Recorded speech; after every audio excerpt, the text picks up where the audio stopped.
Hello viewers, welcome back to my channel. Compass রেসিপিতে সবাইকে স্বাগতম জানাচ্ছি।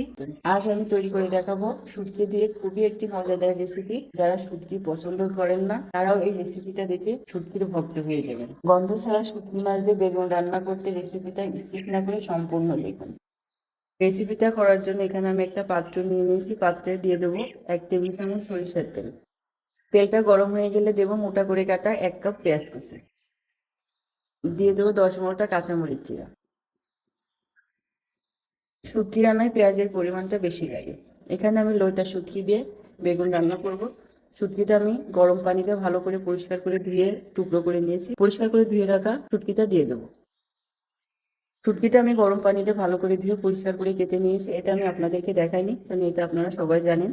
ভিউয়ার্স, আপনাদেরকে বলে রাখি, এখানে আমি 150 গ্রামের মতো লইটা শুটকি নিয়েছি। শুটকিটা দেওয়ার পর তেলের সাথে ভালোভাবে ভেজে নেব। দেখতেই পাচ্ছেন কালারটা ব্রাউন কালার চলে এসেছে, ভাজাটাও ভালোভাবে হয়ে গেছে। এবার দিয়ে দেবো 1 চামচ রসুন পেস্ট, 2 চা চামচ সরিষা ও জিরা পেস্ট। মশলাটা দেওয়ার পর মাছের সঙ্গে ভালোভাবে ভেজে নেব। দিয়ে দেবো স্বাদ মতো লবণ, 1/2 চা চামচ হলুদের গুঁড়া, দিয়ে দেবো 2টা কেটে রাখা বেগুন ও একটা আলু।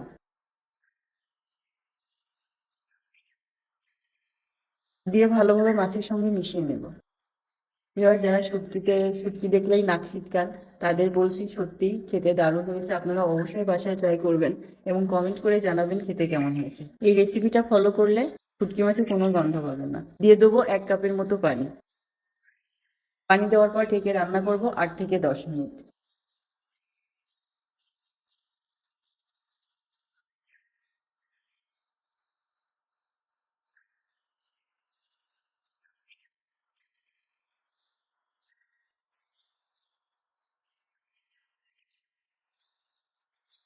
নামানোর আগে দিয়ে দেবো ধনেপাতা কুচি।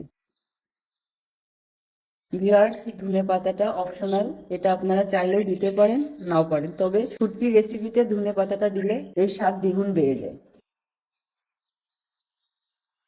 এবারে দেখতেই পাচ্ছেন রেসিপিটা তৈরি হয়ে গেছে। এতক্ষণ রেসিপিটা দেখার জন্য আপনাদেরকে অসংখ্য ধন্যবাদ। যারা এখনো আমার চ্যানেলটিকে সাবস্ক্রাইব করেননি তারা অবশ্যই আমার চ্যানেলটাকে সাবস্ক্রাইব করবেন এবং ফেসবুক পেজ থেকে যারা দেখে থাকেন তারা অবশ্যই ফলো দিতে ভুলবেন না। লাইক, কমেন্ট, শেয়ার অবশ্যই করবেন। তো দেখা হবে আবার নতুন কোনো এক রেসিপি নিয়ে। আল্লাহ হাফেজ।